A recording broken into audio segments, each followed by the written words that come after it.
Hello. Oh, wow. I am back in front of your screens and I am so over the moon. Happy to be here because it's been quite a while, guys. I missed you. I missed you. I missed you.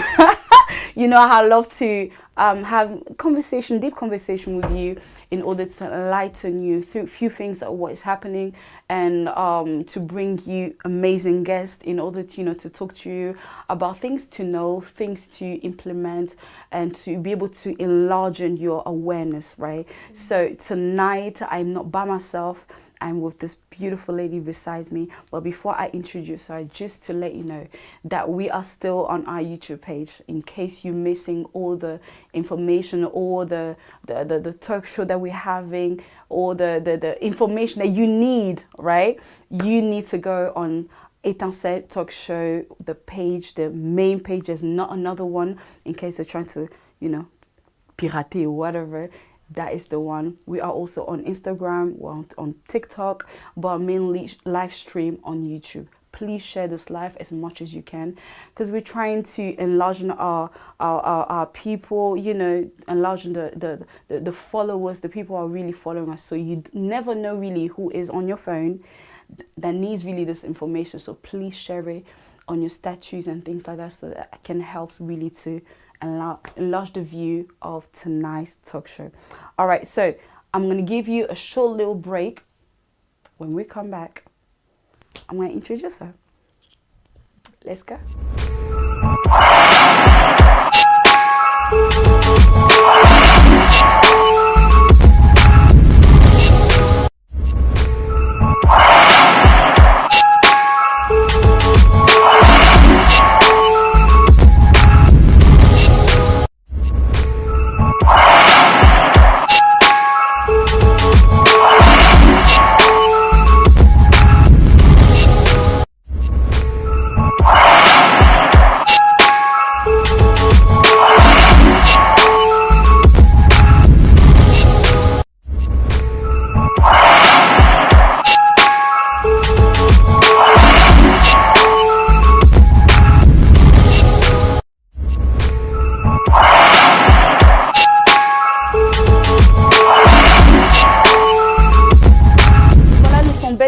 De retour, I am a French speaker, but also, bilingual.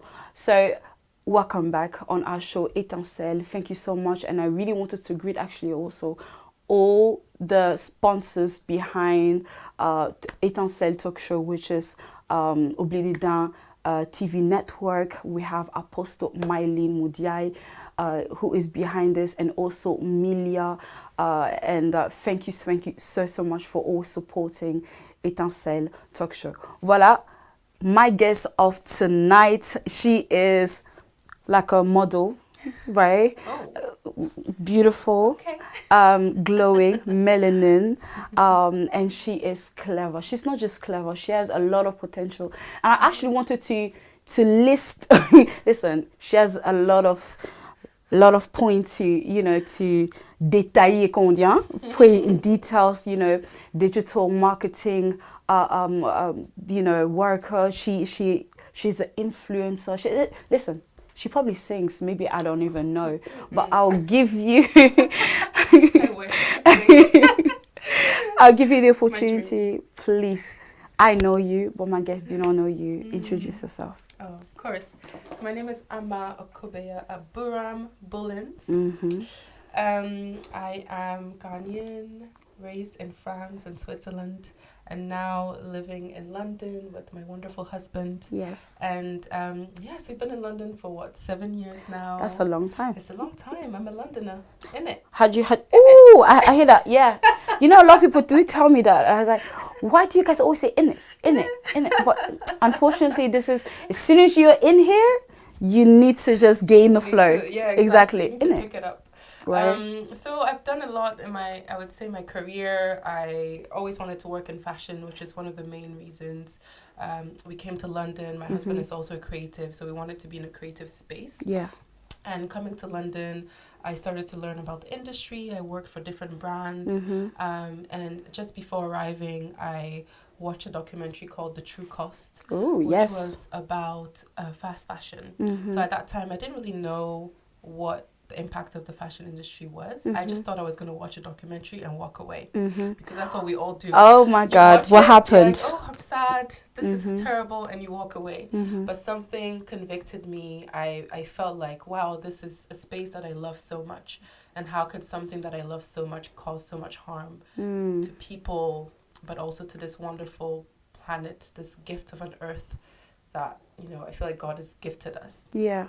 And I felt so convicted to then change my ways when it comes to the way I express my style. And I came to understand that there was a different way to live, and that's where sustainability came into my vocabulary. Yeah. Ethical fashion. So yeah, I've been doing a mix of that. So ethical fashion, writing with my magazine Style and Sustain, and then also working in digital marketing for Business of Fashion, which is a digital media in the fashion industry. So that's a bit of my journey. That is a long journey just put together in just Quickly. in a second. Right, so I'm just gonna list it out even more than she's already said. Right, she's a writer, she's a digital creator with you know, a passion for fashion, as she just mentioned. I mean, I could literally see you glowing as you're speaking. You know, with lots of passion for fashion, as I said, sustainable fashion. Let's point it, because you know, there's fashion and there's different kinds of fashion in the world. If you enter in this world, you'll be kind of bit lost if you don't understand exactly what's happening. She's an influencer, as I mentioned, but she works full-time as a digital marketing with the fashion industry, and she runs the styles and sustain for, you know, as a platform, you know, to be able to inspire people to bring positive change. And you know, this is what I like to hear, positive change, because Etincelle is all about coming from somewhere and going somewhere. This is the goal of Etincelle, you know, and it means that in between the road that you're taking, you're basically changing, and you're changing not for the negative, but you're actually changing for the positive, be able to come out of wherever it was blurry, wherever it wasn't really, and having that thing, right? So talking about Amma, who is really Amma? If I have to call your dad right now, what do you think your mom and dad would tell me about you? They'll be like, Okobea. Hey! That's me. So that is my middle name. A lot of people think it's my last name, but it's my middle name. Yeah. And I learned quite young that it meant warrior woman. Oh. So I always felt that I have this strength, you know. And sometimes I was afraid of it, because I thought, I don't want to be warring. Okay. I need peace. I hate that. I need soft life. Yes, it's true. But also, like, through my life journey, I realized that, you know, I am a warrior. Like, there's a lot of challenges that have come my way, and I've been able to go through them, fight through them, but also I've had an army around me. I feel like I'm able to pull people around me that are able to accompany me and fight with me. And also I've always known I'm not alone, because, you know, God has been with me since I was 9 when I encountered Jesus. So that always felt like I've always had an army. Yeah. And when I was a little girl, I used to pray at night, every night, and I would say, God, send all your angels to come and protect us. And I kid you not, I feel like I could see them. Wow. Like around my room and around me. So you've always been a little bit spiritual like that? Oh, yeah. Since I was 9. And I think that's a result of, you know, when I was very young, before the age of 10, I lost both of my parents. Oh, wow. So my mom and then my dad and then my aunt adopted me. That's how I came to Europe, into Switzerland. So yeah, very early on, like the warrior mode was on. And I felt like it's like, hey, my parents my goodness, knew, like, okay, she's gonna have to, you know, stand up for herself. Stand up for herself in life. And now I wear that name with so much pride. Absolutely. And knowing where it comes from. And where I'm from. So I would say, like, that is kind of the core. Yeah. I think names the are main important. thing. Yeah. Names are important. I believe name speaks volume. Yeah. Like, you don't know what you're carrying. Yeah. until you actually, a lot of people do not even know the meaning of their names. Which I'm always surprised yeah. Because I'm like, no, you need to know. You need to know. Because there's something behind your purpose. Exactly. When it comes to that. Yeah. Exactly. Yeah. So now, knowing who you are, you know, the strength you're carrying, when did fashion step into your life and you're like, you know what, I'm taking it forward. Although you saw, you know, what you just say, what's it called, the documentary, and you were inspired, but don't you think that somehow maybe back in the day you would love to dress up, you know, like girls, you know, in your age? Absolutely. I have a memory of me in Accra wearing my mom's shoes. You know, when you're a little girl and you just put on exactly the clothes and they're too big for you. Absolutely. And you're just kind of walking around with them. My aunt was a seamstress, so I have memories sitting behind the sewing machine, just kind of curious about it. And so I think it's always been there a little bit. Somehow. And then as I grew older and then came to Europe, I felt pulled to the industry. I think it started with magazines and I guess shows, you know, things that you see and like, oh, people are dressed nice. Like, I really like that. And I started to sketch my own clothes. You started drawing? Yeah, I started drawing. I always drew. So since I was a little girl, that's also something I always drew. So I would sketch and copy things and I was really good at them. Yeah. And then I started drawing clothes and I was like, oh, I'm going to have my brand one day. I was like, someone was dreaming big. So that stepped in. And then eventually, you know, I went to school, but I didn't study fashion. Like, I don't know. That is weird. Why is it? How comes? I think it didn't feel practical for some reason. It was like, oh, is this impractical? What am I going to do? Like launch a line? Well, which I could have, now that I think about it. But instead, I went to study business and communications. Was it maybe a way for you to be real? It's like you're waking up to this world. You're like, wait a second, let's Growing have up, it's like, okay, back the up. sketches are cute, but what do I actually need to make it in this world? And you know, my mom was also quite ambitious, and she was kind of like, you know, like business is safe. As African parents do, like the safety is number one. So ended up doing that. But eventually I got to fashion because I think it was always there. And I got to it once we got to London. Yeah. And I started kind of looking at brands I could work with. And actually, even before that, my first job was in retail. I actually forgot that. That is something that definitely played a part. Yeah, I worked in retail and I worked for a brand where I helped on a management team to launch 2 different stores around France. That's lovely. So that's where also my addiction to fashion started. So I was like, ugh. Slowly. I get a discount. I'm going to buy this and that every week, every day. Like, it was lovely. Constantly. Like, and I was shopaholic. Young. Yeah, exactly. I was young. It's like I had the money to be doing that. But I was like, let me, you know, I just got this addiction and this passion that came in. But yeah, slowly, once I watched the documentary, all of that changed. Yeah. And I felt a shift and I felt like I was called to do better. Especially in a space that I felt I have so much love for. Yeah. Yeah. So the world and I is the topic of today. And when we talk about the world, it means so much. It's too large. I mean, I don't know how many people are in this world. So we can't even count them really like that. But, you know, 2 billion and probably more. So how do you fit in really in all that? You know, the world and question. Like, how do you, I feel like a lot of people easily can get lost, not knowing exactly who they are, especially when it comes to purpose. So where do you fit in all this? That's beautiful. I feel like recently, it's funny because I sent a voice note to some friends and I was just really happy with my new job and things are going amazingly. And I've been through this incredible healing journey that you were very much a part of.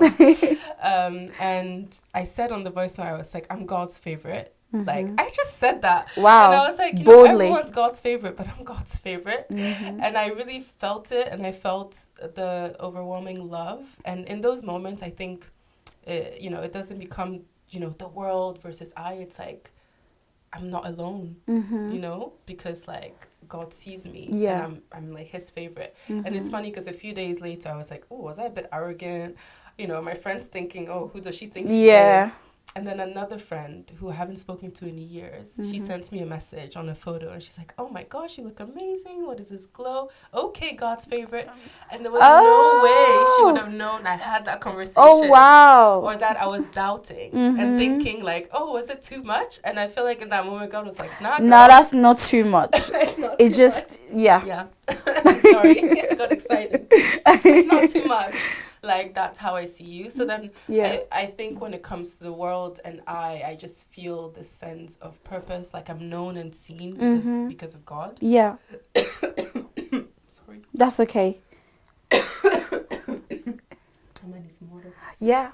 Can we give a short little break and we're coming back in just in a minute? Yes.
My guest was a bit too excited. Too excited. Yeah. Are you breathing right now? I'm back. All right. So we are back on track.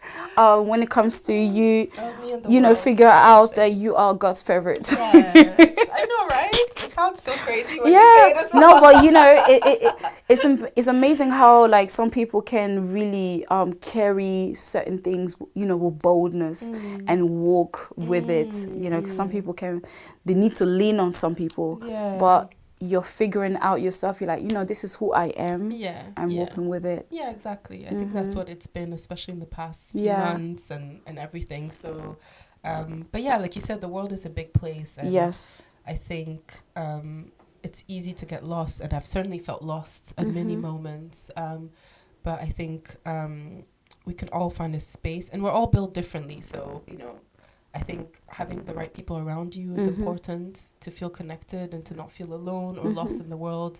And I think when it comes to my work, it's a lot about aligning with people who have a similar mindset. So the great thing about London is that there's so many people in fashion and sustainability who want to create a better fashion industry, who are like, it can be better. Like, we don't have to do things the wrong way. And I think meeting those people as well gives a sense of purpose and a sense of meaning to what I'm doing and what I want to do. So yeah, it's not just. Do you think that you finally have found your purpose in life? Oh wow, that's such a good question. I think I definitely feel aligned with my path. I don't know if purpose is like an end goal. I don't think it is. I think purpose is who you are. I think purpose is in the fact that we're here and we're created. And we literally have the breath of God in us. I'm done. I'm like, okay, that's like sometimes it's so hard because it's like we have to find it. But I think that's a cultural thing, because I heard that in other cultures, non-Western cultures, they believe that purpose is just being. That wow, this is a different way of thinking. Okay, you're like the flowers, and you're like the mountain, and you're like everything that's around, like nature, basically. Yeah. So you exist.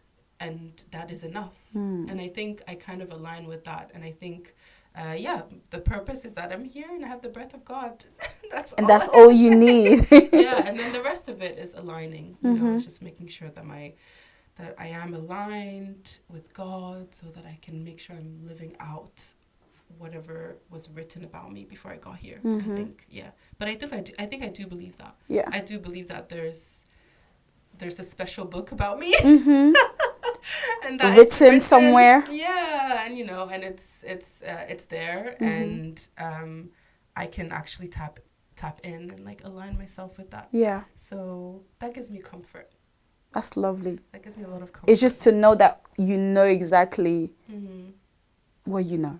Let's just say that. You know what? A lot of people find themselves, like I said just now, the world and you can easily feel lost if you don't have anyone, if you feel like, people have abandoned you and so forth. So it's amazing to find yourself, what's it called? Found. Oh yeah.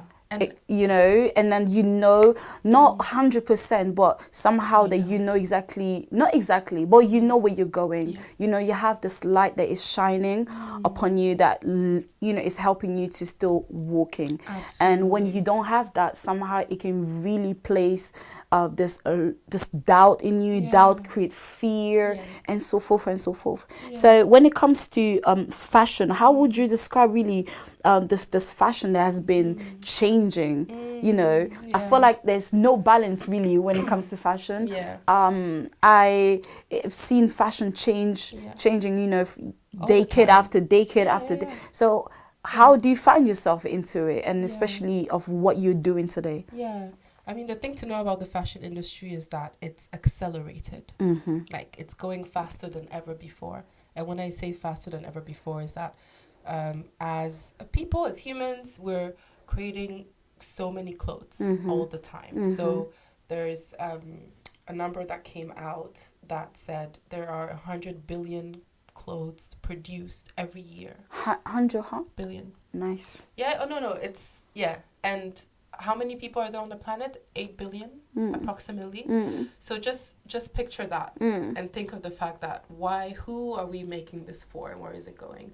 And the change that's happened in the fashion industry is that we lived at a time back in the day, maybe 30, 40, 50 years ago, where you could see seasons. So it's like, oh, there's a collection for summer and there's a collection for autumn. Now there's over 50 seasons a year. My God. And that's everything of all the brands and it's not even the brands around the world. Each of the brands that are creating over 50 collections every single year. So the thing about fashion is that it's going so fast. And it's no longer a supply and demand thing. Because the way the world is structured, we're told, well, people want things and we give it to them, right? That's supply and demand. But now we're in a world where we don't necessarily ask for things, but they're just produced and it's right on your face. Yes. And we can even say shoved, like pushed onto you, like, oh, well, you need it. Which iPhone came out recently. Especially when it comes to the trends. Yeah, exactly. So it's created an unnecessary need for a lot of us. And I think for a lot of young girls as well, I think it's interesting talking about purpose, because I feel like as women, we are educated and socialized to see clothes as part of our identity, right? It's like, you're a woman, if you dress good, you look good. You need to... Yeah, which is a beautiful thing. I think that should never change. But what it's done on the flip side is that we have this craving for clothes. Think about the men in your life. They're not the same when it comes to clothes. Like, you always see the woman with like the 100 shoes in their closet. The guy has like 5 pairs of shoes. There are. Let's just be honest. There are definitely men out there. Yes, who they cannot live with that. Ooh. These days, there are men out there that do the same. I won't put it on women. But we've just grown to consume a lot of clothes. And so the flip side of that is what we call fast fashion. So fast fashion is the acceleration. But now it's also in the luxury industry, where they've also, to match fast fashion, they've also decided to produce quite a lot. Which we're talking about maybe what's it called? Chanel, Louis Vuitton, and all this high end. They've also started to accelerate. Although they produce a bit better, they're still better quality. Slightly. Yeah, slightly. Yeah. It's not that much better sometimes. So what that does is that we live in a world where the production of clothes are outsourced. So this is often happening in India, in North Africa. They're making our clothes, right? And what happens there is that brands will outsource the production, but when they outsource the production, they put a lot of pressure on factories to make clothes very fast. So what happens then is that People are working ungodly hours under terrible conditions. And one of the biggest industry incidents that happened is called Rana Plaza. And in 2013, basically in Bangladesh, a factory collapsed and killed over 1,000 people working there. Are you hearing this? Yeah, and they were working for the brands that we know, the H&Ms, the Primarks. The labels came out. And what happened that day is the workers said, there's something wrong with the building. Like, we don't feel safe. But because of the pressure to produce more clothes, the factory owner said, well, you're still going to work today. It doesn't matter if it's not safe, you're going to work. And then the factory collapsed. And that's one of the biggest incidents that's happened in the fashion industry. And that's what started what we call today fashion revolution. Yeah. So people said, no, I mean, these are just clothes. No one should die for clothes. We like it, but come on, like no life is worth, you know, someone dying just for us to buy something cheap, right? So then that started a whole movement, which I then found out watching the documentary, and I said to myself, listen, like I also want to make a difference within an industry that I love. And aside from that, there's an environmental impact. So because we produce so many clothes, a lot of it gets thrown away. Actually, a lot of it ends up in African countries. Yeah. So for example, in Ghana, there is over 500 tons of clothes sent from just the UK into Accra. It ends up, I think that's yearly. Oh, actually, it's 15 million clothes that land in Kantamanto Market in Accra on a yearly basis. And this is secondhand clothes or clothes that people just throw away. And what happens like is... charities Yeah, they think it's charity, but, you know, it ends up there. It's not great quality. People try to sell it, but a lot of it end up in landfill. So bins, mountains of clothes on the beaches. I go to Accra, standing on the beach, and there's, you know, H&M top coming out of the water because that's what's happening in the industry. So there's also that side of it. And of course, there's a production process as well that is detrimental to the environment. Like the dye in blue jeans is extremely detrimental to water, for example. So there's so many things about the industry that we don't get told. We see a lot of the glitz and glamour and the fashion weeks and how cool it is. Yeah. But, you know, fashion is still something that has an impact. And I think we can all make a difference by changing our habits, but also by educating ourselves and understanding like who we can hold accountable, who we can say, I don't agree with what you're doing and how you're producing. Like, I want you to do better, because they care the most about the people who buy the clothes. Do you think the media is responsible also for, marketing? you know... I mean, I work in marketing, so I'm like, yeah, yes, yeah. I know, because we push the clothes onto people. We like, every trend that comes out is advertised as you need this, you need this top, you need this jacket, you need this right now. You need to be on trend, social media, influencers as well. So I was in the influencer space and decided to change. And I said, okay, I'm going to be a different influencer. I'm going to try to inform and educate people so that they learn how to consume or wear clothes in a responsible way, in a kind way. And then that's also why I turned it into a magazine, because I wanted it to be an educational space. Okay. And not just an influencer. Yeah, just showing clothes. I wanted it to be an educational space, and I wanted to center conversations around us, like the global south, and how we bring solution to the fashion industry. Yeah. Yeah. So now how do you step in when it comes to because for what we've seen on media, social media, as yourself, you work in the media, the youth, especially the youth, is really, you know, changing. You know, how am I going to explain this? You know, a young girl, I'll say a 14 years old girl, wants to look, you know, 21, and she can do because of her clothing, because of how she's putting out there. So what is your view on this when in terms of fashion, or someone who educates fashion? Because we have different kinds of religion out here. The Muslims, we have the Christian, we have, you know, Buddha and so forth. But you as a Christian, how do you feel about it? Does it make you angry? Like, how do you...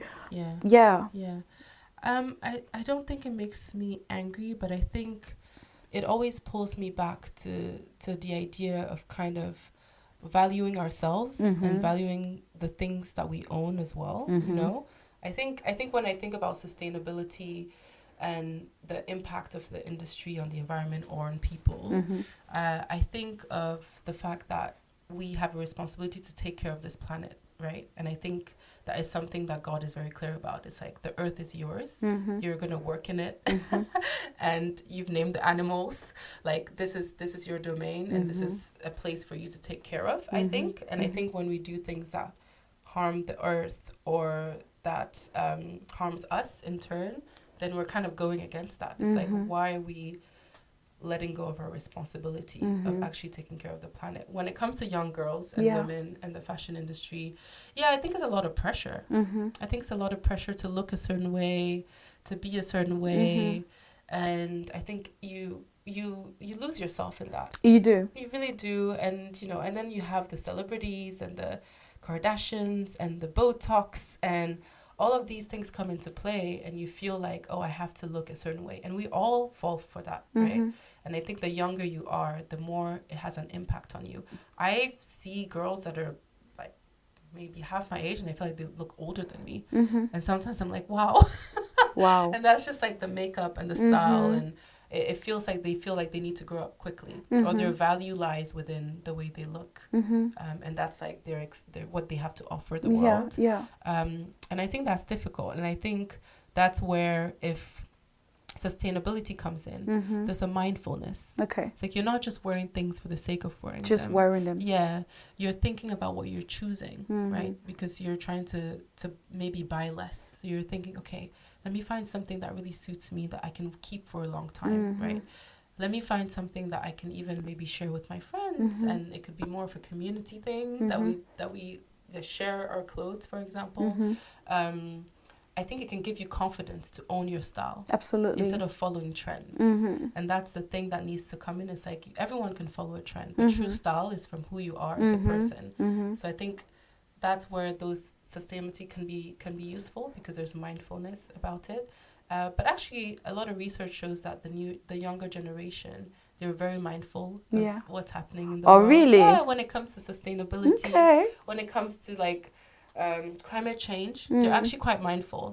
So they're the ones that go a lot for secondhand, and they try to look for things that are not going to fast fashion, for example. So there's a change there slowly, because they sadly were born into the world where everyone is like, okay, the planet, emissions, we need to be careful. They're stressed. Those poor kids are stressed. So they're sometimes they're a bit more mindful actually, than most people. Talking about mindful and education, actually I did some research and bumped into this page talking about how, I mean, that was back in the day, that fashion used to be the second largest industry when it comes to pollution. But now it has changed, has gone down actually to number 7 or number 6, number 7. What is your point about that? That's one. 2, it says that what's it called? Waste, cheap material, manufacturing, local, water consuming, and transportation. Because what I read was, it really blew my mind, and I was just like, oh my God, 2.5% of the transport is fashion. Just in the whole wide world, and I was just like, oh my God. So what do you say, especially someone who is working in this environment? What's your point when it comes to that? I think educating yourself is really good. I mean, like you said, you read things and you're like, oh wow, I didn't know that. Because what the fashion industry is very good at is hiding behind glitz and glamour and things that look good, right? But if you pull the curtain, you suddenly realize, see something else. It's not that pretty. If you pull the curtain, you see a factory where someone's making your clothes. It's not pretty. You pull the curtain, on a beach in Accra with clothes everywhere, wasting and polluting the beach. It's not pretty.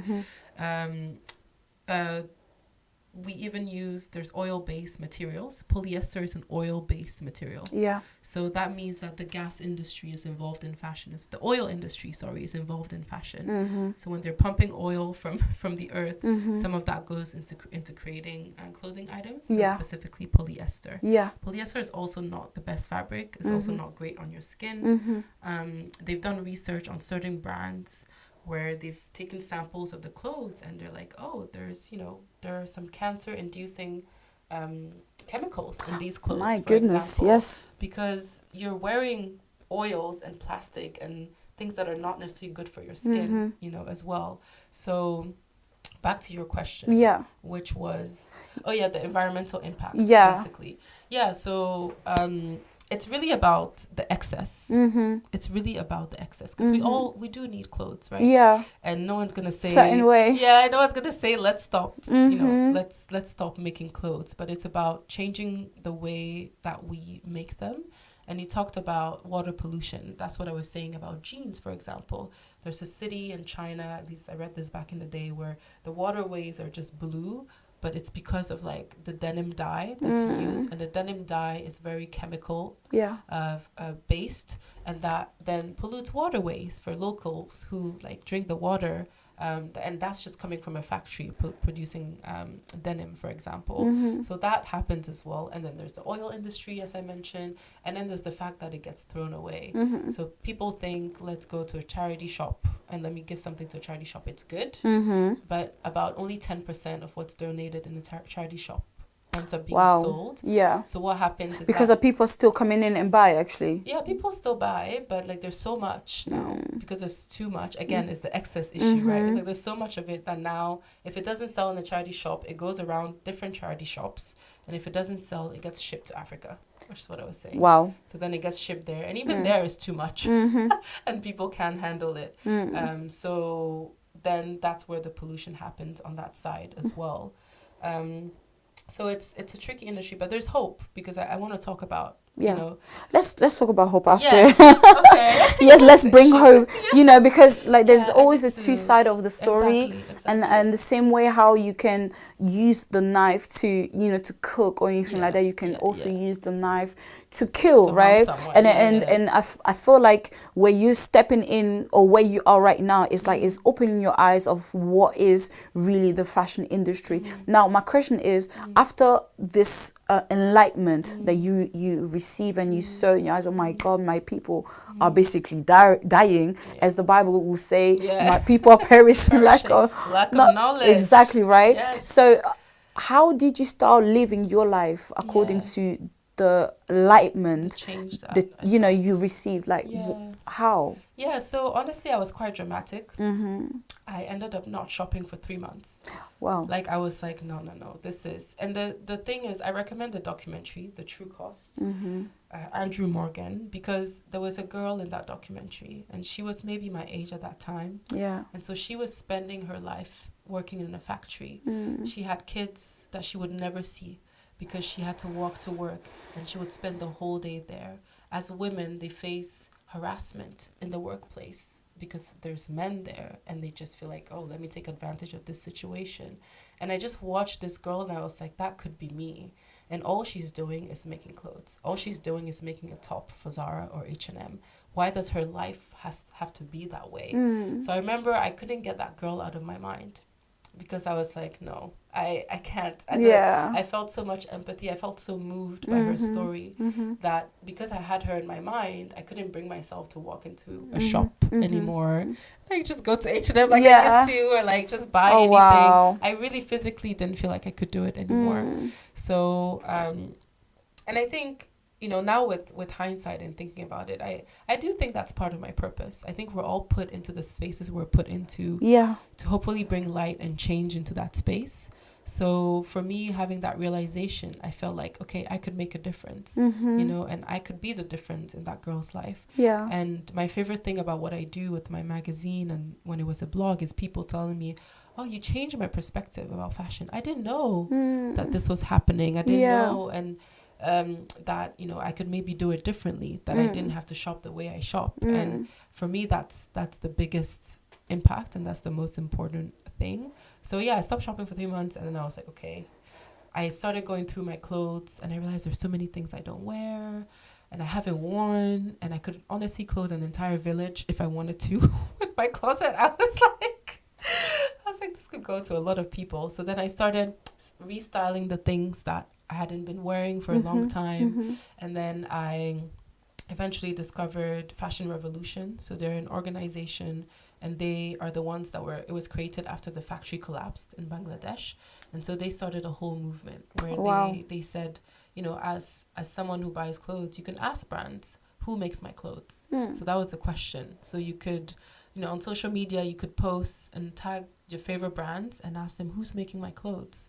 And that created a whole movement that's still around today, where people still reach out to brands and say, but what are you doing? Who's making my clothes? Are they okay? Are they being paid properly? Like, what materials are you using?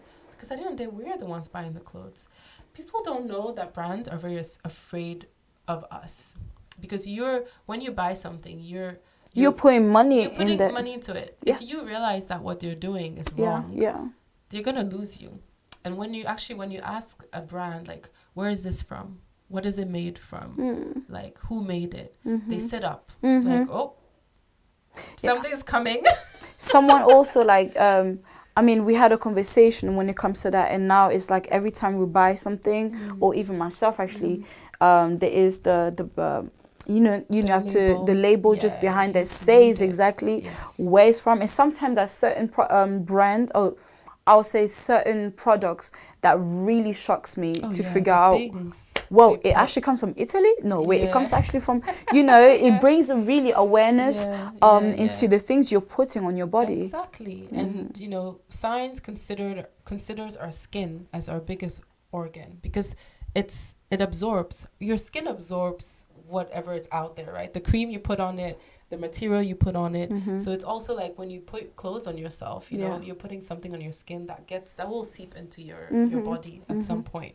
So it's also like, take care of yourself, so yeah, there's so much. So for me, that's how I slowly started to change my habits. Yeah. And then when I started, I said, it'd be really fun to create a blog and talk about this. And I was with my husband, Lucas. I remember this like yesterday. We're on the bus, and I was saying to him, I want to create a blog and like talk about it. He was like, you should do it. I'll take the photos for you. Oh, wow. And we literally started. He would take the photos, and I would find brands that were sustainable, doing things right. And I would invest, buy something, or maybe go secondhand.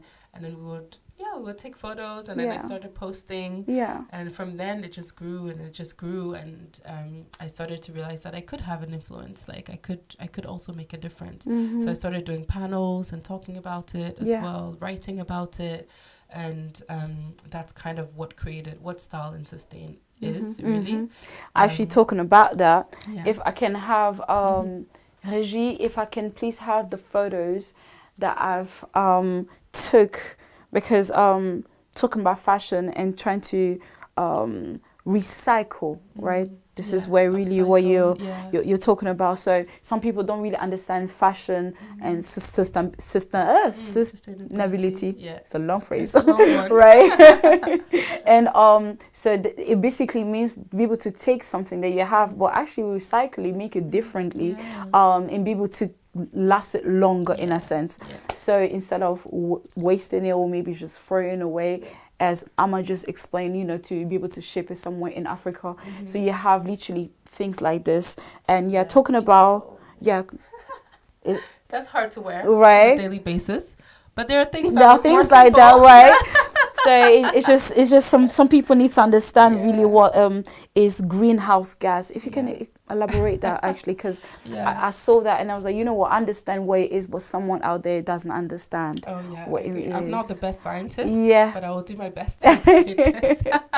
These are emissions of gases that basically warm the planet's atmosphere. So our planet is delicate, it's beautiful, it has a balance, right? And the warmer it gets, the more natural disasters will happen. So we talk about like the ice caps melting. So that means there's more water coming through, and there are certain islands that might not exist in a few years because it's too hot, and there's like when it melts, there'll be too much water, and it could cover those islands, for example. Wow. Okay. So to keep it simple, there are gases that are released through our production practices. So whether it's like the extraction of oil from the earth, or like how we produce clothes in factories, etc., that warm the planet's atmosphere. And the warmer it gets, the more detrimental it is to the environment, but also to different species. So we've all heard about extinctions. We've all seen the polar bears barely having any ice to walk on and things like that. Yes. So, on a bigger picture, that's where it leads. And the thing that people don't understand is that the places in the world that are going to be most impacted are the places who are the places who are the least to blame for what is happening. Okay. Because The Guardian came out with a very interesting article where they said 100 companies are responsible for 70% of those emissions. Wow. Yeah. And in those companies are like the big oil companies, so the BPs. They're the ones constantly extracting oil from the earth. So that's how bad it is. Like, you can count 100 companies and say you guys are the reason why this is happening. So I also encourage people to not feel guilty as individuals, but inform yourself. There are organizations, associations like Campbell. I think it's called Change Campbell. I'll send you the right details, but they fight against the fossil fuel industry, and they're asking them, you need to be held accountable. Yeah, we don't need to dig for more oil. We can go into a green transition and use like them Arab countries where they really go for it. But even the UK, they go for it as well. So, and then they're finding it in Africa and in other places, and they're going for it as well. So it's important. But also, I think what I celebrate as an African woman is that we come from cultures that are naturally sustainable. So for me, when I started the magazine, I started to see the ways in which my culture as a Ghanaian, I was like, oh, we've always been sustainable. So let's take the fact that, all of us know a tailor. There's, if it's your auntie, if it's like, someone you can take fabrics to, and they can make your clothes for you. Okay. For example, and the idea of who makes your clothes, it's actually a very Western mindset. It's like, you don't see the person who makes your clothes. But I know that growing up in Ghana, I knew the tailors. Probably my neighbor. Oh yeah, it's my neighbor, it's my aunt, and like I can go and get something made. When I get something made, it's made for me. So I have confidence in it. We have girls struggling with self-confidence because brands are creating weird sizes, and it's like your body has to fit what they create. Oh, you're gonna have to tell them that. Yeah. And it's like, no. We live in a culture, so we come from cultures where someone will make something for you that celebrates your body, where you're gonna feel confident when you wear it. And that's what I'm saying. It's like the mindfulness that comes in how we do those things. I like what you just said right now. Yeah, it's true. Like I feel very sad when we think about sizes and things like that in this Western world, because I'm like, nah, this should be fitting me. Yeah. Why am I going around 10 stores?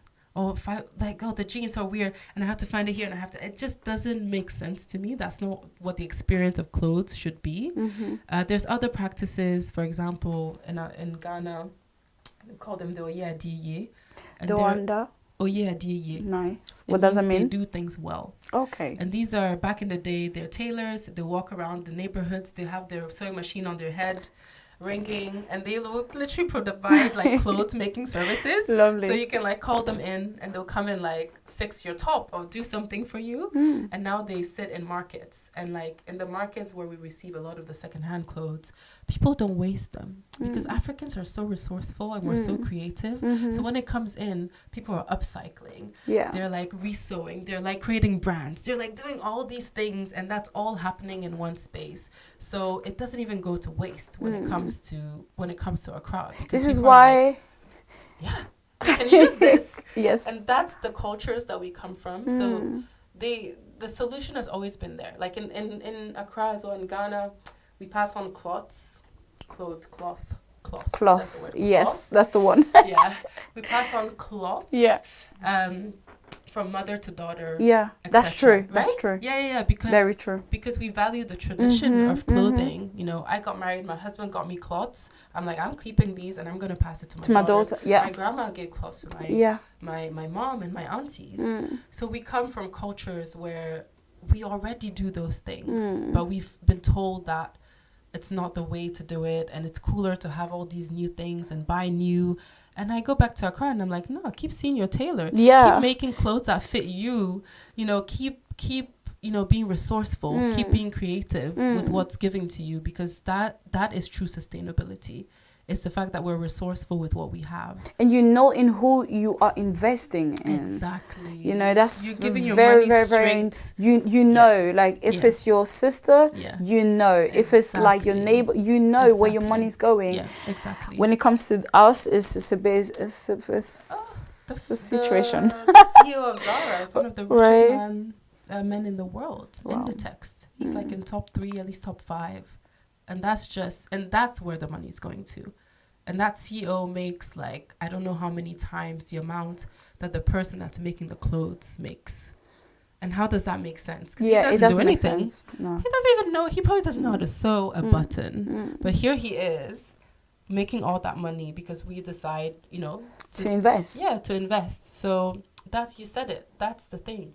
Even in the UK, you can find places where it's a small brand. Yeah. And you see the person struggling. They're trying to create their little collection, their little label, support them. Yeah. Because that's where you want your money to go to. And this is why I encourage, or not even encourage, but I do admire the Jewish community. Yeah, because thinking about it, they love to support one another, to invest in themselves. Yeah. That basically the money is going around among them. Yeah. So apart from what you just said,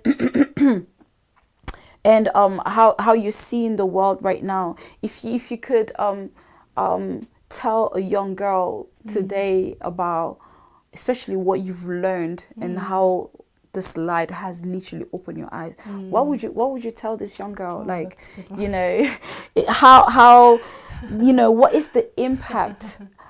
Not even just that, but my actual question is, like, if you had to leave this world tomorrow, the thing is that people don't understand how life is really, really short. And this buy is also to be able to give all my condolences to the family of this young girl who died in Canada. And I believe it is everywhere. I saw her, the Congolese girl. Yes. Her name literally just came out of my head just now. It's crazy. But she literally has left us, you know, just like that, really young. And what she was doing is to be able to enlighten the world as well, according to what she knows, the word of God and so forth. And then there's so many people who are doing so, but there's others also still unknown and still in the dark when it comes to so many things. So now you have found this light, if I may say this. And if you had to leave tomorrow, what is the three keys that you would love to give someone, or what is the impact you would have to leave behind? I think, the first one has to be to search for God in spirit and in truth, like really truthfully. I think sometimes with religion it's tricky, because we tell people there's a way, there's like rules to how you can connect to God. And I think what God wants is this very raw, like you're really looking for me. And I think once you align yourself with that, and for me, once I aligned myself with Jesus, I felt like, okay, everything can flow from there. So that would be my first thing. I know we live, especially in the Western world, we live in a world where people are not very religious, or they don't grow up religious, or, you know, people feel like it's something they can toss aside and it doesn't matter. But, you know, their spirits are always searching. When you meet people here, and I'm like, man, your spirit is like hungry and searching. And I think the first thing I would say is like just go on that search, that hunger that God places in us when we get to this earth to find Him. Like chase that. Yeah, chase that. Look for that. So that's number one. That's number one. Two. 2 is don't follow trends. You are unique. You are created unique. Can you do me a favor? Can you tell the the camera I'm like, so that you know the they can camera. really see I think, see as you're speaking? Second one is you are unique. Yeah. And you're created unique. The world works in cycles and in trends, and it can give you the illusion that you're just a part of the movement. You're just here in the cycles and the trends, but you're not. Like, you are not. You are so unique, and you're here to actually break through the trends. You're actually here to be a showstopper, to stop something from turning into something that doesn't bring light, like you said. You know? Yeah. So that's my second one. I think don't just follow trends. Find your uniqueness. Find who you are, and sometimes it can be as simple as through your clothes. That's what I found. I was like, oh, this simple thing has actually shown me that I am unique and I can make a difference. And third, find people. Surround yourself with the right people. Yeah. Man, I have learned that. Yeah? Yeah. It did that for you. It did that for you. With the right people. Yes. Because it's tough out here, and you need encouragers. You need accountability. Yeah. You need community, you need faith, and you just need to find the people that you can plug yourself into, and who will plug into you and like create something bigger, because also we're not meant to do life on our own. Absolutely. And if you try to do it on your own, if you become this individualistic culture that they're teaching us, it's lonely. And that's why we have a crisis of loneliness in the West. People think they have to be individualistic. And it's like, just surrender to the fact that you need people. You need people. I'm like, I need my husband. I need my friend. I need you. And I'm not ashamed to say that I need people. And no one should be ashamed to say that. So I think that would be the third one. Yeah. My last one is when it comes to believe. Right. To be able to go into this field of fashion and turn it upside down, turn it around, basically, not seeing it just how others are seeing it. Have you ever lost faith? Oh, yes. Or, along and how did you brought it back? Many times. Many times, because at the end of the day, these brands that I was talking about, this world, it's still going. They're still producing too much. They're still mistreating people. We're still impacting the environment, even though we know that this is not something we should be doing. Yeah.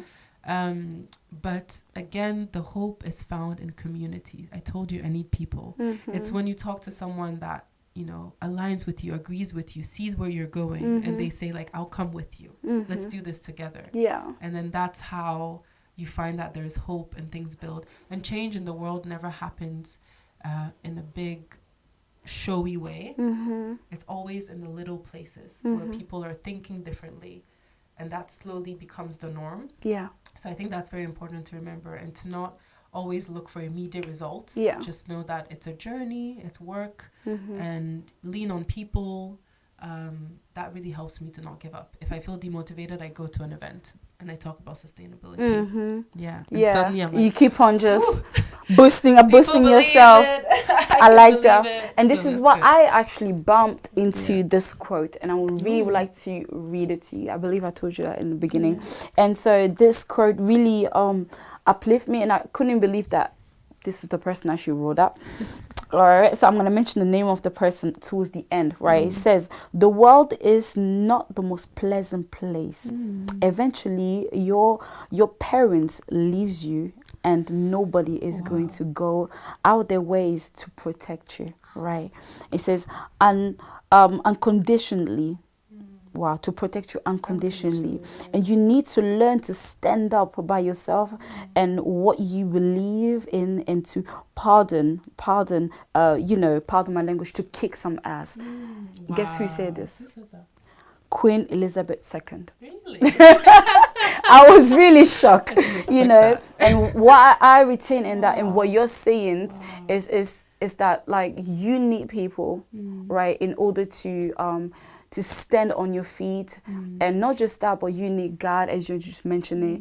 And that's why really I do appreciate the fact that you are voicing it out instead of, you know, keeping it down low and thinking like, you know, I'm gonna die by myself. But also do not forget to stand on your feet and be able to change the world, as Amma is trying to change, not like trying to take a huge step ahead, but taking step by step, you know, believe in what you're doing, believe in what you are, where you're going. And all this is important, and to know your purpose is very, very, very important. So important. Either way, I love that. you're gonna swim in this ocean and not know exactly where it's going. And the ocean is huge. Yeah, big world. So we're finishing one word as an influencer that you are today, not the influencer, but the influencer. What would you say to the people who are following you today? Wow. I mean, I love that quote. I feel like that said everything.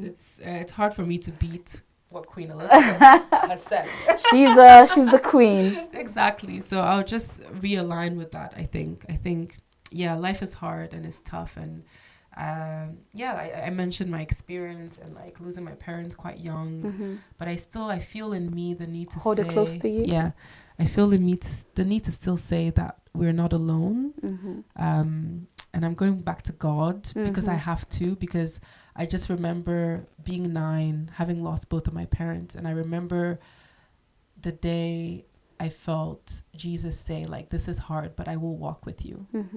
If you let me, we'll do this together. And that changed my life. Yeah. And I was like, oh, wow, okay.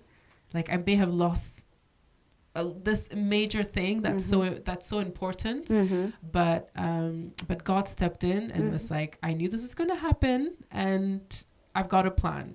Stick with me, and we can do it. Yeah. And that changed everything. So I has to go back to that, because I think too many people feel alone, and we're not. If you allow God, you're not alone. And I think, I know what she said was harsh, but for me, I'm like, nah, we're not alone. We're not alone. I like that. I like that. This is the end of our show, and I really wanted to thank you for giving me the honor to have you. I remember when I brought you the subject, the world, and you were like, whoa. Yes, right? And I was going according to what you were giving me, and I felt like this subject would touch so many people around the world. And I hope that this really has touched you, not just you, but your soul. And please share it around the world. Etincelle is really about to acknowledge where you came from, the struggles you went through, and you came out of it. It wasn't easy, but someone took you out of that place, and for you it was God.